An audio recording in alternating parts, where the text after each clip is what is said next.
Je suis Joe Barber. Je me vois comme un artisan bois écolo dans la tradition des bûcherons anglais. Cela signifie qu'on est non seulement concerné par le traitement du bois déjà scié ou séché, mais qu'on dirige aussi la chaîne complète de la production du bois, depuis la forêt. L'idéal en étant soi-même propriétaire forestier, c'est de planter les arbres soi-même, de gérer les arbres, de couper les arbres soi-même, et donc d'entièrement gérer l'ensemble soi-même, de la plantation au produit fini.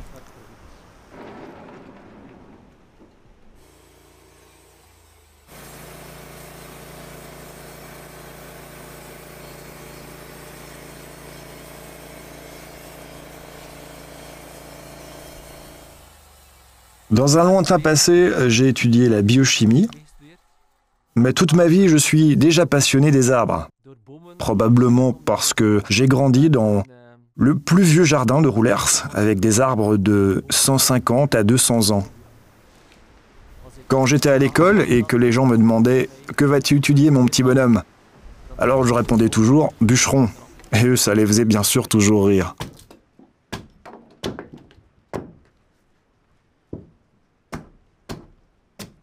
Finalement, j'ai parcouru un long chemin avec beaucoup de détours. Mais maintenant, je suis arrivé à un moment où je peux réaliser mon rêve d'enfance. Cependant, il y a encore quelque chose qui manque. Je ne suis pas encore un propriétaire forestier.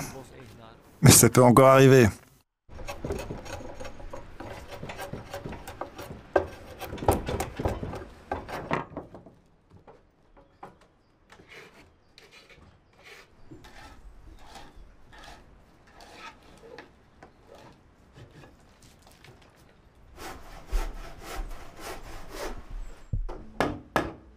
J'exerce mon artisanat ici en Bourgogne depuis maintenant près de 6 ans. Précédemment, j'ai fait exactement pareil en Flandre occidentale jusqu'à ce que ma scierie, que je louais, a été vendue. Entre-temps, j'étais en contact avec un Belge expatrié ici dans la région qui travaille aussi dans une scierie et je lui ai rendu visite et je me suis rendu compte qu'ici, pour moi, ça me convenait à 100%. En attendant, je me fournis de souches ici, je réalise les premiers traitements ici, et le reste, je le fais en Belgique, dans mon jardin. En plein air, ouais, je travaille toujours en plein air.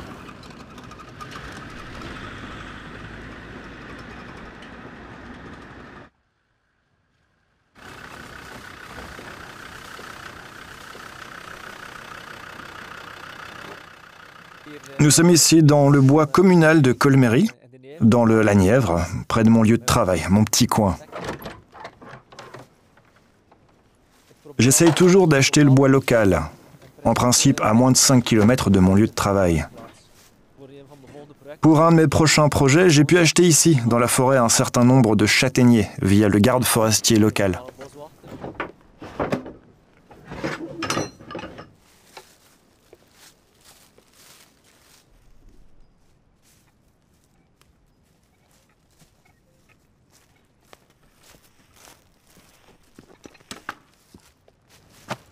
Bien sûr, j'achète normalement de plus grandes parties. Ici, c'est une petite, de seulement 3 arbres. Et ces arbres doivent être abattus parce que nous sommes ici sur une cloison, comme ça s'appelle, une piste d'accès. Pour préserver autant que possible le sol forestier, on crée un système de pistes fixes. Ainsi, à 27 mètres, on construit une sorte de chemin dans la forêt, et on doit bien sûr éliminer tous les arbres parce qu'on doit pouvoir manipuler le bois avec un grand tracteur et un grand chariot. Et voici là 3 beaux châtaigniers, juste dans le chemin. Ils doivent être abattus, heureusement pour moi. Ce matin, nous allons abattre les arbres, bien qu'il fasse orageux. Et tout à l'heure, le garde forestier va venir mesurer les arbres et ensuite, évidemment, les compter, avant que les arbres ne soient enlevés. Parce que j'ai pour le moment seulement un permis de couper, mais pas une licence d'abattage. Les arbres doivent d'abord être mesurés, avant qu'ils puissent être retirés.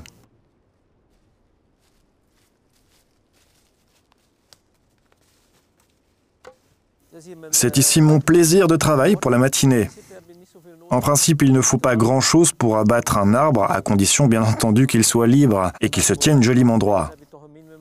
Autrement, vous avez quand même besoin d'un minimum de matériel. J'ai avec moi ma tronçonneuse, bien sûr. C'est simplement une tronçonneuse de tous les jours, mais d'une bonne marque, bien sûr, avec un tranchant de 45 cm. C'est suffisant pour couper un arbre jusqu'à un bon 90 cm de largeur. Aujourd'hui, nous allons abattre des arbres qui ont 30 cm au pied du tronc, ce qui est beaucoup. En termes de puissance aussi, c'est beaucoup. En principe, plus la scie est légère, plus l'appareil est maniable. La tâche est moins difficile du coup, parce qu'une tronçonneuse vibre et puis ça a son poids. C'est une mauvaise idée d'utiliser de grandes tronçonneuses. Vous devriez manier la plus petite tronçonneuse encore utilisable. C'est vraiment le plus commode.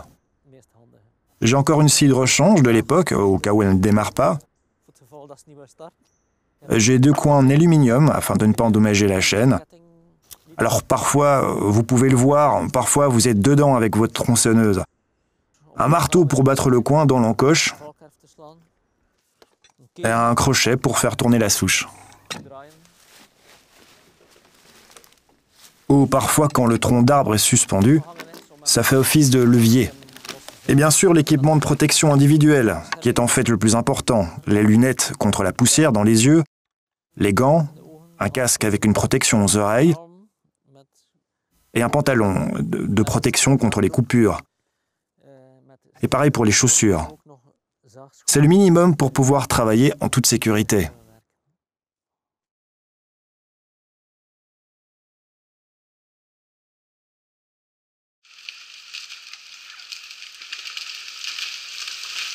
Ce sont ici 2 des 3 arbres que nous abattrons aujourd'hui. On appelle ça un taillis. J'achète presque exclusivement des taillis parce que le taillis c'est plus écologique pour la gestion d'une forêt. La première depuis l'âge de pierre, quand l'homme a commencé à utiliser des arbres avec des ustensiles en silex. Ce fut la première gestion d'une forêt. Donc régulièrement d'assez petits arbres étaient sciés à la base et ça repoussait à l'infini. Pratique jusqu'à la fin des temps. Un taillis peut tenir des milliers d'années. Bien que les souches ici en ont parfois moins, ces souches ici doivent probablement avoir une trentaine d'années, mais la racine a probablement déjà au moins 2 à 300 ans. Un taillis peut facilement s'identifier parce qu'il y a plusieurs souches sur la même racine. Ici, on peut très bien le voir. On en a déjà coupé quelques-unes. Ça, ce sont les 2 toujours là. Un manque typique du châtaignier, ce sont les anneaux irréguliers. Ici, vous le voyez, et ici que les anneaux s'éloignent l'un de l'autre. C'est un défaut, et ça limite bien sûr l'utilisation du bois. Chez le châtaignier, c'est plus prononcé que pour d'autres types de bois. C'est partiellement une adaptation à un stress extrême, genre la pression du vent. Si les anneaux s'éloignent, l'arbre devient plus flexible et aura donc moins de risque de rompre. Il est également prouvé que c'est provoqué en partie par des bactéries. C'est quelque chose qu'on retrouve généralement au pied du tronc d'un châtaignier, dans des endroits très venteux, en bordure de forêt. On trouve ça là. Sur des terrains qui ne conviennent pas à 100% au châtaignier, mais généralement qui se limitent à la partie inférieure du tronc, là où on a le plus de tension en réalité, le 1er mètre du dessous à peu près. Généralement, ça ne se répand pas dans la souche, de sorte que ce n'est pas vraiment une grande perte.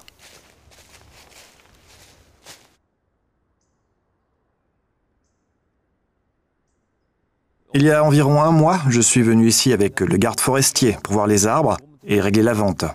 Ensuite, je les ai marqués avec mon signe pour pouvoir facilement retrouver mes arbres puisqu'il n'est pas toujours facile de les retrouver parmi les autres, dans toute une forêt. Et j'ai reçu ce marteau il y a peut-être 15 ans déjà, d'une grande entreprise, et j'utilise aujourd'hui les mêmes initiales. Colmery Bois. Nous sommes ici dans Colmery et je travaille le bois, donc ça passe toujours. La première étape pour abattre un arbre, c'est en réalité d'abord de câliner l'arbre et de l'étudier. Observer le tronc, observer la couronne pour vérifier si c'est joliment droit ou si la couronne est asymétrique, ou encore s'il y a plus de poids d'un côté, pour pouvoir déterminer le sens d'abattage idéal. Dans le cas de cet arbre, il penche le plus dans cette direction, et la souche tend aussi un peu plus tôt dans cette direction. Il y a ici assez d'espace entre les couronnes pour les laisser tomber avec un peu de chance en une seule fois entre les arbres. On va essayer de faire ça. Et pour le faire, en gardant un certain contrôle, nous le faisons avec des inserts. Donc on réalise une coupe en oblique, et on ne coupe pas depuis tout le long derrière la coupe en oblique. Mais on insère la scie juste derrière la coupe en oblique, et on inverse la coupe. De cette façon, vous pouvez vous arrêter à tout moment.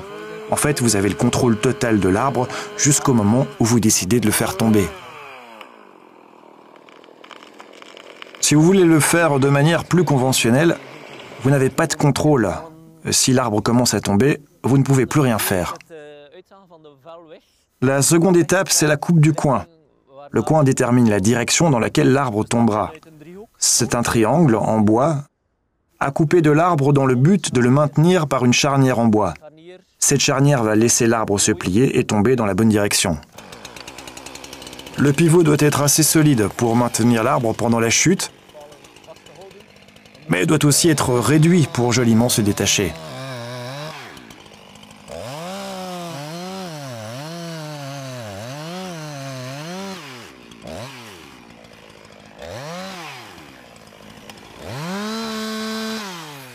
Ce bout de bois constitue la charnière. Si l'arbre tombe, le toit de la coupe en oblique va sur le sol et se déchire. Donc ici, j'ai une coupe de l'aubier qui va éviter qu'un grand bout de bois se déchire du tronc. C'est donc purement pour éviter une perte économique. La partie inférieure du tronc est d'habitude la plus lucrative, donc il est essentiel qu'il n'y ait aucun bois qui se perde en s'abîmant durant la chute. Ainsi, en se tenant devant l'arbre, par le coin, on peut contrôler le sens de la chute. Et on regarde avec les mains, comme ça, voir si c'est la bonne direction, si les couronnes environnantes ne sont pas trop dans le chemin. Donc dans ce cas-ci, ça paraît plutôt bien. Il y a quelques vieilles branches ici, dans les arbres. Donc je prévois un échappatoire par là-bas. Donc dans l'autre direction d'où l'arbre va tomber. C'est un terrain dégagé, il n'y a aucun buisson sur le chemin. Je peux m'éloigner sans crainte. Aussitôt que je vois ou entends l'arbre commencer à tomber, je décampe. Sécurité avant tout. Donc j'insère la scie derrière la charnière et je scie à l'arrière, mais je laisse un bout de bois sur le tronc, pour qu'il ne tombe pas de suite. Pas tant que je ne contrôle pas entièrement l'arbre.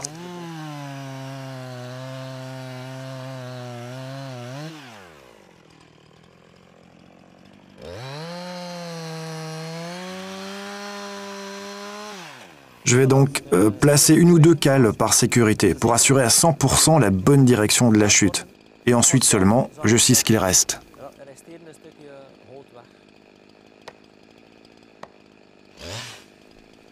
En Angleterre, on appelle cette méthode d'abattage le Danish Pie Cut, la tarte danoise.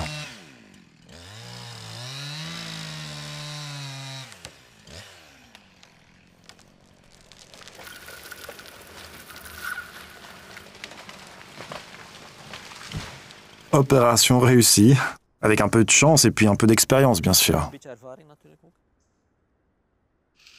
Un des risques principaux, ce sont les branches mortes qui tombent de la couronne quand l'arbre abattu touche d'autres arbres. Un brin d'1 kilo qui tombe de 20 mètres de haut, c'est suffisant pour abattre une personne, donc. C'est un risque très élevé et chaque année, il y a des morts de cette façon.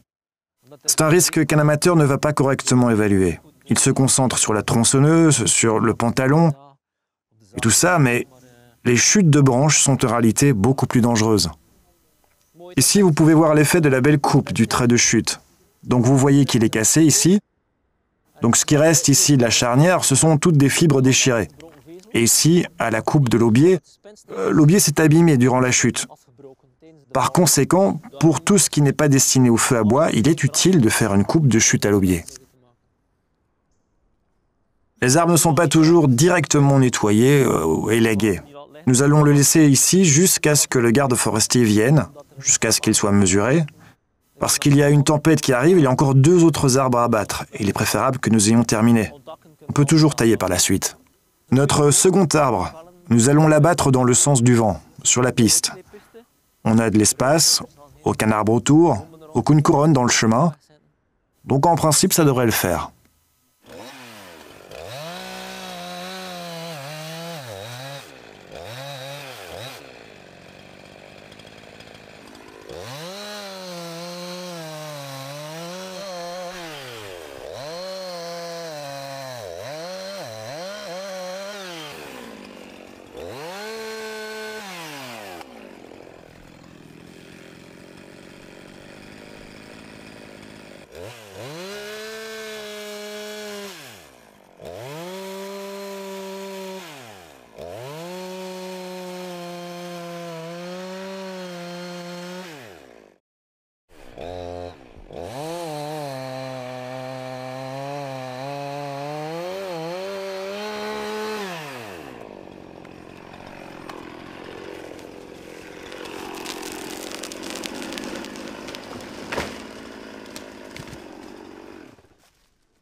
Donc nous sommes malheureusement confrontés à un arbre qui s'accroche, quelque chose qui arrive souvent en forêt.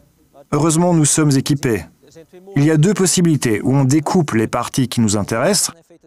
En fait, c'est le même principe que pour un arbre tombé, mais à l'envers. Ou alors, si vous avez un tracteur ou un véhicule lourd, vous pouvez dégager le tronc.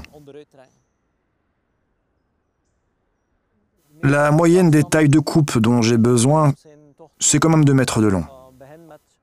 Donc je vais commencer par dégager quelques pièces de 2 mètres, et de là, le reste de l'arbre va se libérer et tomber.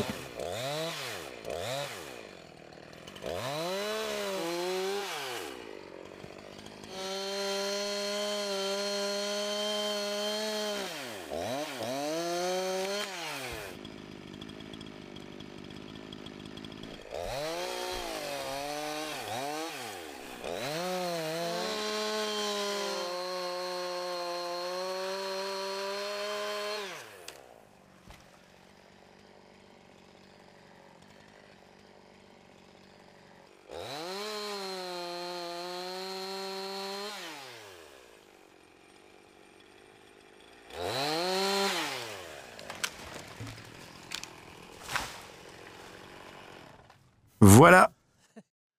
Il reste encore un châtaignier à abattre. Et maintenant, on va le faire tomber dans cette direction. C'est par là qu'on a le plus de place.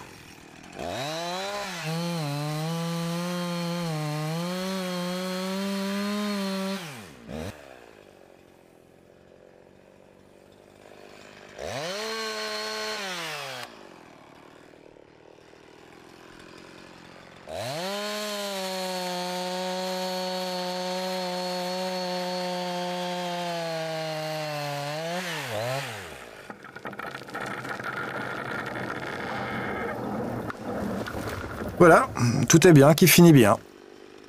À présent, on peut mesurer avec le garde forestier. Alors ensuite, on fait la comptabilité, et juste après, on peut emporter le bois. Bonjour Monsieur Marteau. Bonjour Monsieur Barbeau. Je viens juste de finir l'abattage. Ça s'est bien passé? Oui, j'ai eu un arbre qui était perché, et donc il y a une petite perte, mais je peux toujours l'utiliser, il n'y a pas de problème. Donc ça s'est passé plutôt bien, oui. Malgré le temps. D'accord, donc les 3 sont coupés. Oui. Donc on va les mesurer. Oui, oui. Donc je Avec mesure plaisir, chaque oui. billon. Et on prend le diamètre au milieu. Oui.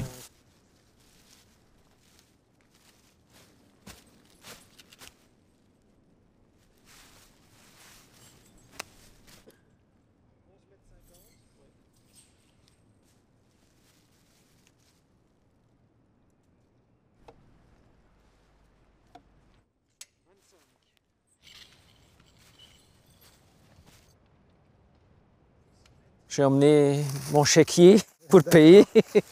On finalisera le contrat. Très bien. Merci beaucoup, Monsieur Marteau. C'est moi. À la prochaine. Merci. À la prochaine. Oui.